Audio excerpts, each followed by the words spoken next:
Hoy descubriremos tres cosas que la mayoría de lectores modernos no saben sobre este pasaje. Primero, ¿dónde ocurre exactamente esta escena y por qué Jesús eligió precisamente una ciudad pagana llena de símbolos del Hades para revelar su identidad? Segundo, ¿por qué llamar a Jesús Mesías era un acto peligroso y políticamente explosivo en el siglo I? Y tercero, ¿qué tenía de malo la respuesta de Pedro? Estamos en el extremo norte de Galilea, en la región de Cesarea de Filipo, un lugar famoso en el mundo antiguo por un santuario al dios Pan y por una cueva que muchos consideraban la puerta misma del inframundo. Es allí, en esa mezcla de poder romano y culto pagano, donde Pedro pronuncia una de las frases más importantes del Nuevo Testamento: Tú eres el Cristo. Primero, comencemos con la lectura de la Escritura. Después de esto, Jesús y sus discípulos fueron a las aldeas de la región de Cesarea de Filipo. En el camino, Jesús preguntó a sus discípulos: ¿Quién dice la gente que soy yo? Ellos contestaron: algunos dicen que eres Juan el Bautista, otros dicen que eres Elías, y otros dicen que eres uno de los profetas. ¿Y ustedes, quién dicen que soy? Pedro le respondió: Tú eres el Mesías. Pero Jesús les ordenó que no hablaran de él a nadie.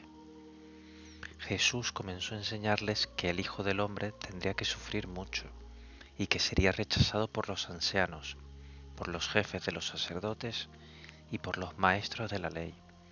Les dijo que lo iban a matar, pero que resucitaría a los 3 días. Esto se lo advirtió claramente. Entonces Pedro lo llevó aparte y comenzó a reprenderlo. Pero Jesús se volvió, miró a los discípulos y reprendió a Pedro, diciéndole: Apártate de mí, Satanás. Tú no ves las cosas como las ve Dios, sino como las ven los hombres. Jesús no elige esta conversación al azar, y el lugar donde lo hace no es un detalle menor de este texto. Cesarea de Filipo estaba en el extremo norte de Israel, a los pies del monte Hermón. Era una ciudad construida por Herodes Felipe, hijo de Herodes el Grande, y renombrada en honor del emperador romano Augusto César. En el corazón de la ciudad había un gran santuario pagano dedicado al dios griego Pan, que era mitad hombre, mitad cabra, dios del caos y los instintos. Y junto al santuario, una cueva de roca viva por donde brotaba un manantial. Una cueva que los habitantes del siglo I llamaban literalmente la puerta del inframundo. El Evangelio de Mateo, en un pasaje paralelo, registra que Jesús prometió allí mismo que las puertas del reino de la muerte no prevalecerán contra su iglesia. Cuando Pedro responde: Tú eres el Mesías, nosotros escuchamos una respuesta devocional, pero en el siglo I esta era casi que una declaración de guerra. La palabra hebrea Mashiach, Mesías, y su equivalente griego Christos, Cristo, significaba literalmente el ungido. Para cualquier judío del siglo I, el Mesías era la figura que cumpliría las promesas de Dios a David, un rey que expulsaría a Roma, restauraría el templo y gobernaría las naciones. Pedro acertó el nombre, pero todavía no sabe realmente qué significa ese nombre. Llamar a alguien el Mesías en ese contexto era equivalente a declararlo rey rival del emperador. Por eso Jesús les manda callar, no por falsa modestia, sino porque si se realiza esa proclamación y se difunde con el contenido equivocado, un Mesías guerrero, libertador político, lo que probablemente vendría después sería una revolución armada que traicionaría toda su misión. En lugar de celebrar la confesión de Pedro, Jesús redefine lo que significa ser Mesías. El Hijo del Hombre tendrá que sufrir mucho, ser rechazado y ser matado. Esa frase, el Hijo del Hombre, es clave. Jesús está tomando el título de una visión profética del libro de Daniel, capítulo 7, versículos 13 y 14, donde una figura gloriosa, como un hijo de hombre, recibe dominio eterno de parte de Dios. Es una figura de poder y gloria absoluta. Y Jesús también lo está llenando con el contenido de Isaías 53, el siervo sufriente, rechazado, herido, matado.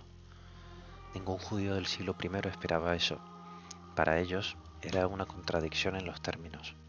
Un Mesías que sufre y muere no es un Mesías que triunfa. Esto era un escándalo.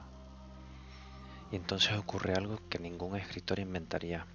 Jesús se da la vuelta, mira a todos los discípulos, no solo a Pedro, y dice: apártate de mí, Satanás.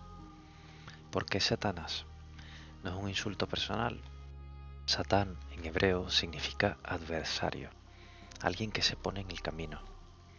Cuando Jesús dice apártate de mí, la frase griega es ípaye o písomo, literalmente ve detrás de mí.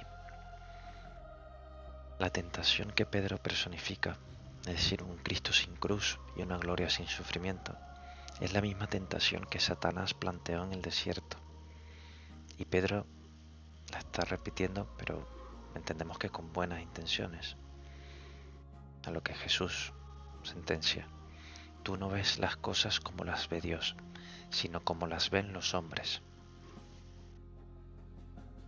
Mañana continuamos con Marcos 8:34 al capítulo 9, versículo 1. ¿Qué quiere decir Jesús cuando nos dice: el que quiera salvar su vida, la perderá? Mañana hablamos de ello. Si estos recorridos históricos por la Escritura te ayudan a ver la Biblia con ojos nuevos, suscríbete. Y si has llegado hasta aquí, gracias por escucharme. Soy tu mensajero a diario. Paz y bendiciones.